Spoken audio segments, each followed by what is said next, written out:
Hi everyone, it's Ren here. Welcome to my room, guys. I hope you're well today.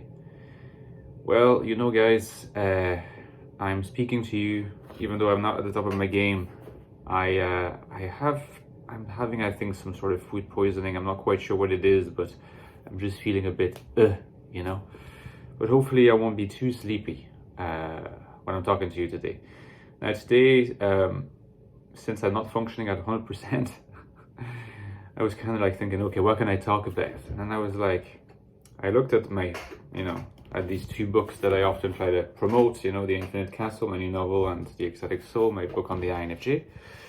And I often I say like, my two most recent books, and including The Infinite Castle and The Ecstatic Soul, but this book is actually 2 years old. So I can't really say that this is a young book anymore. It's 2 years old, and we know that in today's society, 2 years old is ancient, like a movie that's 2 years old, or an album, music album that's 2 years old. It's like, when are they, when is my favorite director or my favorite artist going to release a new book? And, so that book has had experience and the time to kind of reach an audience. And so just for this video, which probably will be brief, I just wanted to share some retrospective thoughts on the Ecstatic Soul and the whole process, and the reception of the book, and the way I look at it now, and the way I look at possible work in the future. So, well, the first thing that I would say is that I look back and I'm kind of amazed at the fact that it sold so well, like I would never have expected, 2 years later to have sold more than 2,000 copies of this book, and to have like between 85 and 90 reviews on Amazon. And it's still selling like 60, 70 copies every month, So it's, it's like, it has a life of its own now, it will survive me, most likely, As long as there is an interest in the INFJ, it will survive me, so that's great. And in terms of the content now, before I move on to like how it's been reviewed and received, like the way I look at it now, there's 6 chapters. In terms of the length of the book, some people thought it was a bit short. Others thought it was the perfect length. I am actually quite happy with the length of it, because it packs, like, there's a lot of content in it, and I just think that since it's a book that's kind of sitting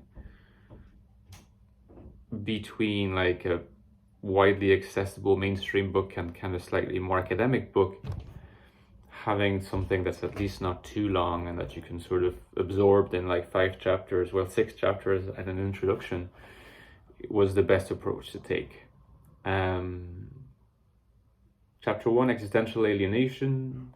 I think the concept of alienation has kind of been added to our vocabulary about speaking about INFJs, at least for the people who follow my channel. So it's been successful in this sense, enriching our self-descriptive vocabulary to, in order to really capture that sense of alienation. The idea of a calling, of vocation, is also important. The idea, I think perhaps the most important idea in this whole book, looking back, is because it's also the most original, I think, and the one that you won't hear often, is this idea that you recover the world, so you overcome alienation, not through a further investment in your NI function or your TI function, but in your FE function. So not even in your SE function. I mean, the idea, as you probably know, is that the SE function for world recovery is pretty critical. But since it's in an inferior position, it's not realistic to expect that we can just work on our SE in order to effect this transition. The best approach is to create the conditions for SE to manifest itself automatically and spontaneously without us having to exert conscious control, because that is always very unreliable and tiring because of its inferior position. So FE being the key, you know, the whole idea that the key to world recovery and a certain form of enlightenment resides in the use of the FE function, is something that, you know, I think that for a lot of INFJs who kind of tend to really invest a lot of their self-identity in the NI function, it's been difficult to work with. It's been difficult to process, but I think it's probably one of the most thought-provoking ideas of the book. Now, in terms of the aspects that were, you know, looking back, I think that I would maybe either write it differently or have a different perspective now. So I don't regret that I developed these ideas at the time, but maybe I'd have a different perspective now. It's particularly the one that's called, you know, chapter 5, the path to monism. I think I have a different view now. I've intimated as much in videos the fact that, if you like, I hypothesized in that chapter that the more an INFJ has overcome alienation, the more that they're likely to have a monistic worldview in terms of the philosophy that they embrace, you know, and it doesn't need to be a super self-conscious philosophy, but just what they assume to be the ontological reality around them. Whereas like a more alienated INFJ would be more likely to be dualistic and to really favor, so to have a mind versus matter or spirit versus physical, you know, duality distinction, where both sides are not quite equal, where spirit is valued above the physical. And it's a very tempting kind of analogy to make, or link to make, from that to being someone who is alienated from the physical world, right? There'll be a dissonance which creates a path, a very tempting path toward favoring the spiritual, because that's kind of the default, that's where we are located to start with. Now, as long as it looks good on paper, I just think in reality it seems the picture is much more complicated, and that you can have dualists who are very FE oriented, and monists who are, you know, neglecting FE, and there doesn't seem to be a straight path. And I use the example of philosophers, and sure, like, you know, maybe if you look at philosophers across history, you can build a case, but, you know, people, including people with the INFJ persuasion, you know, they're not just philosophers, you know, you need to look at everybody. So I think that I would probably have a slightly more pluralistic viewpoint on this particular issue.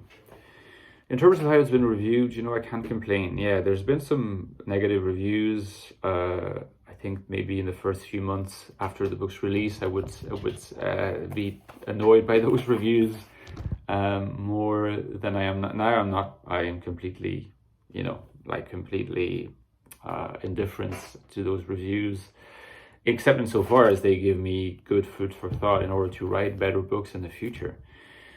But there's been, I'd say the main tenor of the negative reviews has been, well, like, it was way too complicated, it was too academic, it was too abstract. And I understand, and maybe the way the book is presented, you know, doesn't, although I think that if you read the sort of summary at the back or the synopsis, you already get a taste of what it's going to be like. But to me, that's okay, you know, not the right audience for that kind of book. But I can't regret that, because that's precisely what makes this book stand out as compared to other books, is that it goes a bit deeper and it's willing to explore topics that are really more abstract, right? In order to dig deeper and extract more information about the INFJ consciousness. So those reviews in some sense would be inevitable. And although the reviews, apart from those, have been mostly really positive and getting it. So I'm pleased. And who knows what I'll write in the future, still haven't decided. But yeah, so I think that I will leave it here. maybe I could end up with a question, you know, if I were to write a new book, are there people among you, you know, in the audience that would be eager to have another book on the INFJ, or do you think that like a lot of what's been covered in this one has kind of scratched your itch and that you'd love for me to write something maybe still in the area of typology with something slightly different than just a focus on INFJs, or maybe a focus on another type? Let me know in the comments. Also, don't forget you can support me on Patreon, help support the channel. It's instrumental in keeping the channel going. Very grateful to my supporters. Right, see you next weekend, hopefully in a slightly better shape. See you guys, bye-bye.